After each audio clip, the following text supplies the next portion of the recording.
Good evening and welcome to the news roundup for Friday the 21st of February. Before we get into the news, please remember to like this video, share your views in the comments, and share the video with your family and friends. Reach them! Always make sure the message reach them! Now for the news in detail. There was an increased security presence at the St. Catherine Parish Court today as dancehall artist Kiprich, whose given name is Marlon Plunkett, made his first court appearance. Kiprich was charged by the police over a song they claim endorses gang violence and pays tribute to alleged One Order gang leader Othniel Tickman Laban, who was fatally shot by the police. The 45-year-old has been charged with the use of audio and audiovisual communication to promote criminal activity. In court today, it was revealed that the file from the police's Communication Forensic and the Cybercrime Division is still outstanding. Kiprich, who is out on bail, was ordered to return to court on the 20th of May. His attorneys informed the court that on that date, a decision will be made on whether to apply to take the matter before the Constitutional Court. Human rights lobby group Jamaicans for Justice is condemning what it describes as the intolerable number of police fatal shootings since the start of the year. The year-to-date total of police fatal shootings more than doubles the figure for the same period in 2024. This sharp increase is deeply concerning and unacceptable in a democracy. If this trend persists, Jamaica risks regressing to the dark days before the establishment of Indicom, when accountability for such incidents was virtually non-existent. If this trend persists, Jamaica risks eroding the gains that we have made since the establishment of Indicom and certainly the gains that we have made in human rights for the past decade. We cannot allow this rollback of progress to continue unchecked. Executive Director of JFJ, Michael Jackson, says daily at least one citizen is killed by a member of the security forces. She says JFJ is not asserting that these incidents are extrajudicial killings. However, she says a common pattern of reporting from the Independent Commission of Investigations is there where no body-worn cameras during the deadly confrontations between the police and the civilians. We have heard from the JCF leadership that data storage infrastructure is needed to be strengthened to have increased body-worn cameras be procured and deployed. However, we must demand a timeline from the JCF's leadership. We have also been told by the JCF's leadership that 750 body-worn cameras are already deployed and are being utilized. The reasonable question that one should put forward: where are the body-worn cameras in these incidents that have resulted in fatalities? Urgent action is needed to address this crisis and uphold justice and transparency. Meanwhile, Commissioner of Police Dr. Kevin Blake has hit back at the JFJ. I've taken note of the Jamaican for Justice's condemnation of what they described as intolerable number of fatal shootings by the security forces. I strongly support the view that the number of fatal shootings is too high. However, the call is wrongly directed and should be aiming at those who make the decision to challenge a far more superior force. And so let me encourage Jamaican for Justice to be more responsible in their public pronouncements, especially when the nation is aware of its members' proven ability to comprehend the most basic and fundamental principles of security. To suggest that fatal shooting numbers can be reduced by anything other than the unwillingness of persons being apprehended to engage in deadly confrontation with members of the security forces is irresponsible, or at best, advocating for us to relent in our pursuit. We again reiterate the point that those who seek to kill and maim will not be left free and unobstructed to hold communities at ransom and in constant fear. It means we make no apology to stand between these murdering thugs and the people of this country.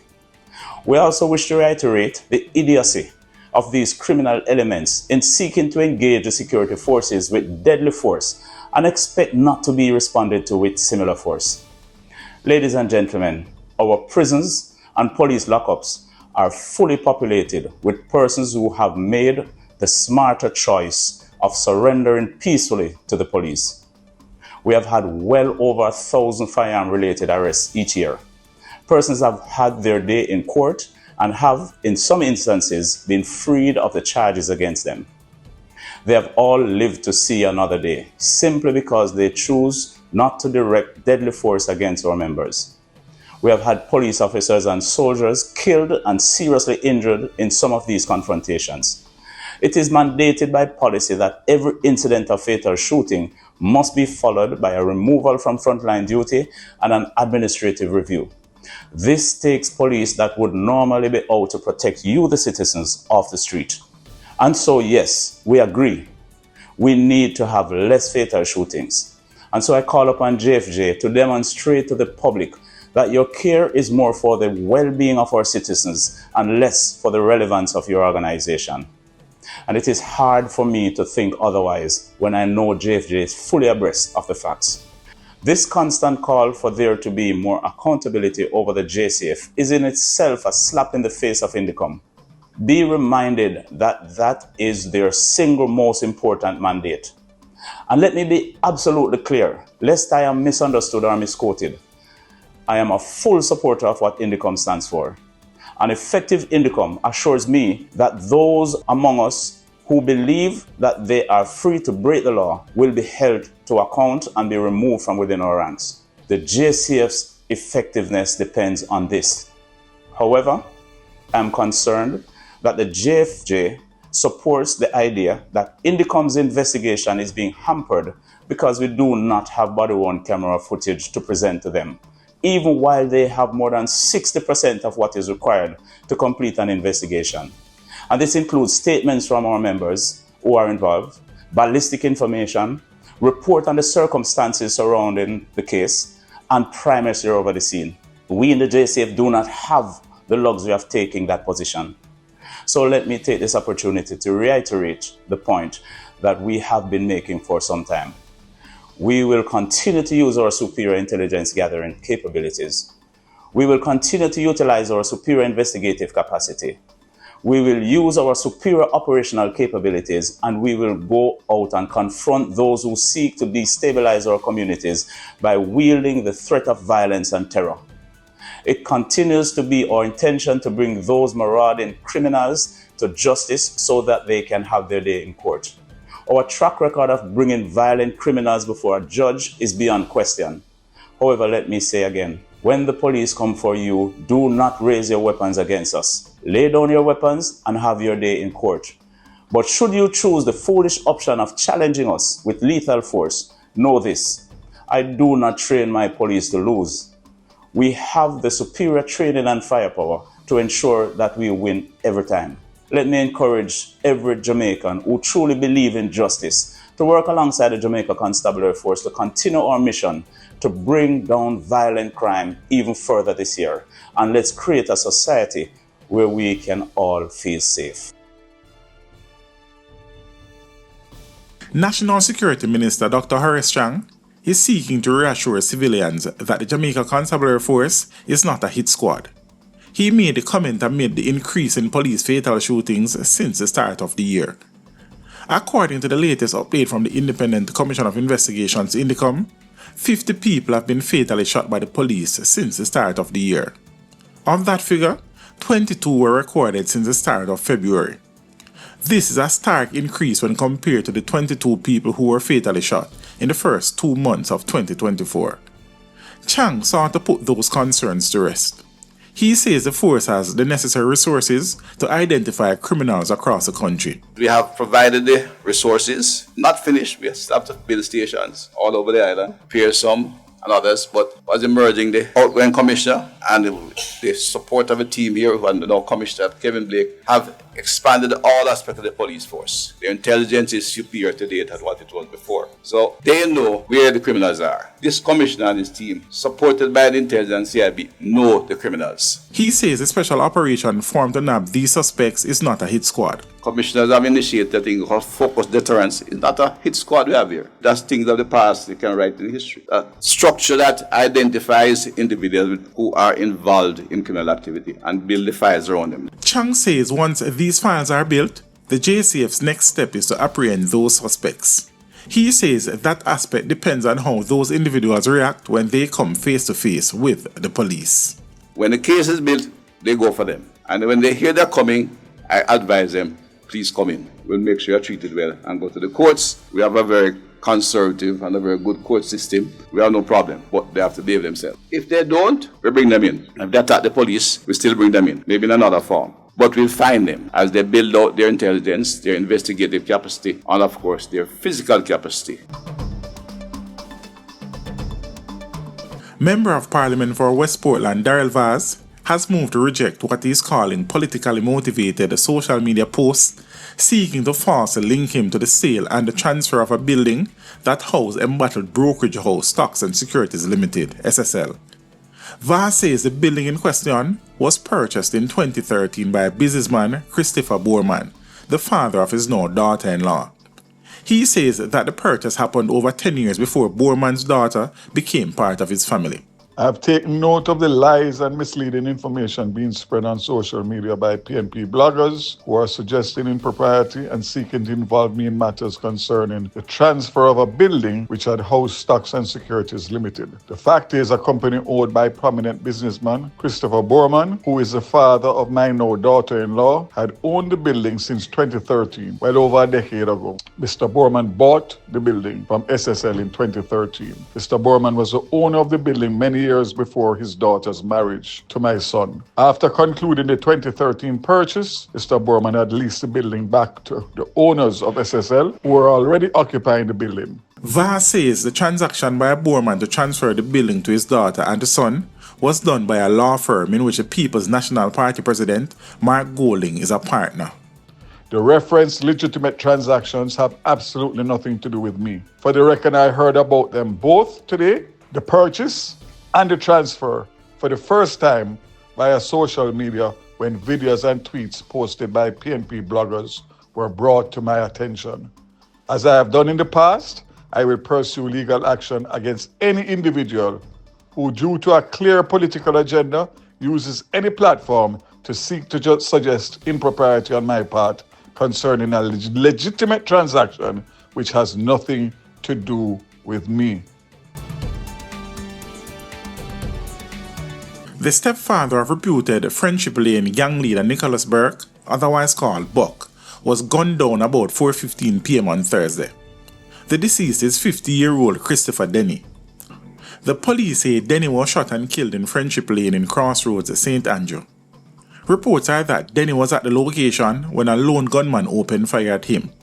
A female bartender was also shot and injured during the incident. The police say Denny was the intended target of the attack. The frequent extension of curfews in the St. Andrew North Division is due to the high levels of violent crimes in some communities. That is according to the commanding officer for the St. Andrew North Division, Deputy Superintendent Rodney Sweeney. I know that there are some concerns regarding the implementation of curfews in some communities across the St. Andrew North Division, primarily from the business community. But I'm using this opportunity to remind the public that the police is responsible for protection of life and property. And whenever we identify a particular community to implement curfew, or at least to apply to the Ministry of National Security for the implementation of curfew, it's because of the assessment that was done, and we are concerned about the level of violence in these communities. Sweeney is urging residents to share with the police any information they may have about criminal activity. I want to reassure the public that we will be in these communities to serve and protect them. And I'm asking that they continue to support us. One of those ways that they can help is to provide the police with valuable information regarding criminal activities in these spaces. And they can call us at 924-1421, and that's a number for the Constant Spring Police Station, and request to be transferred to CIB or Crime Stop at 311. And just to remind the citizens that this can only help the country in the long term. It will benefit all of us when crime is reduced. Several curfews around the corporate area have been extended. The curfew in sections of the Kingston Eastern Police Division has been extended until 6 p.m. on Sunday. In St. Andrew North, the police say a 48-hour curfew in sections of Barbican has been extended until 6 p.m. on Saturday. A similar measure in the community of Erie Castle and Brooks Level Road has also been extended until 6 p.m. on Saturday. The JCF says during the hours of the curfews, people within the boundaries of the curfew are required to remain indoors unless otherwise authorized by the ground commander.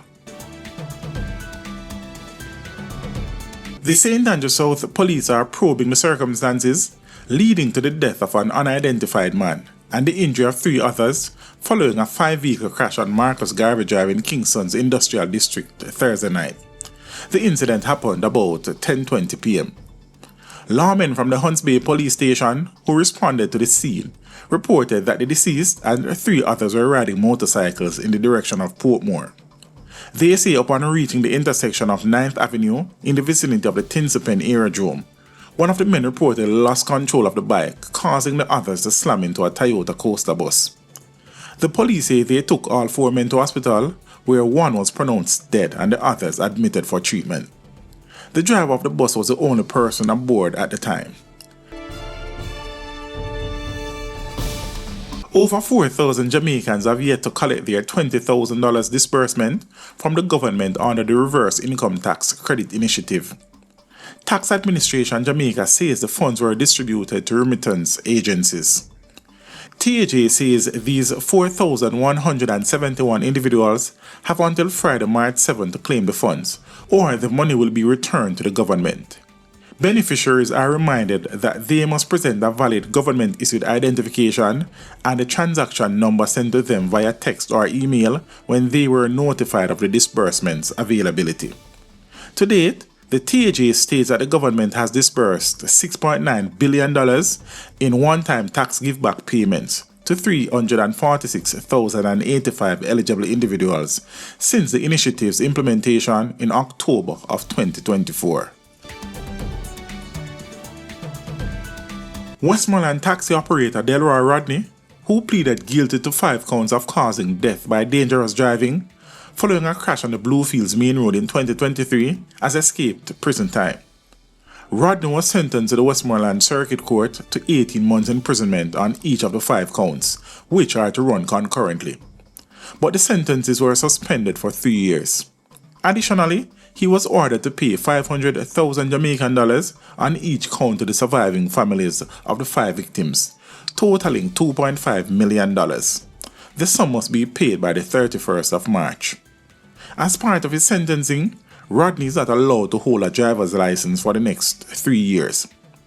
Justice Courtney Day, during sentencing, noted that while the maximum sentence for causing death by dangerous driving is 5 years imprisonment, Rodney was given a reduced sentence due to his early guilty plea, his expression of remorse, and his previous clean criminal record. The Kingston Public Hospital is back in full operation after non-functioning air conditioning units last week forced the administration to put in contingency measures.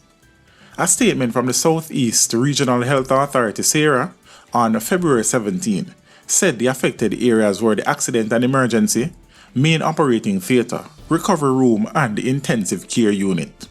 SARA said due to the operational challenges, it had to consider the transfer of patients to nearby health facilities.